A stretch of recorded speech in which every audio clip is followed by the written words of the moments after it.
শেষ ঠিকানা যদি ৩.৫ হাত মাটি হয়, তাহলে কিসের তো ক্ষমতার দাপট?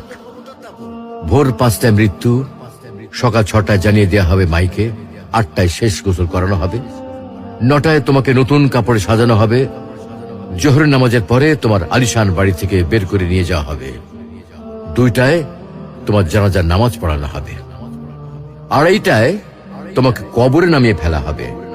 মাটি দেওয়া শেষ হয়ে গেলে কেউ তোমার জন্য দোয়া করবে, আর কেউ চলেও আসবে। এই তো জীবনের শেষ আয়োজন।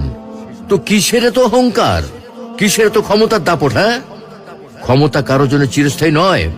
অন্যায় ভাবে কাউকে ঠকালে একদিন ঠিক নিজেকেও ঠকতে হবে, এটাই নিয়ম। হ্যাঁ, এটাই নিয়ম। ভোরের সূর্যোদয়ের আলোতে যে পৃথিবী আলোকিত হয়, সন্ধ্যার সূর্যাস্তে তা আবার হারিয়ে যেত দেখি।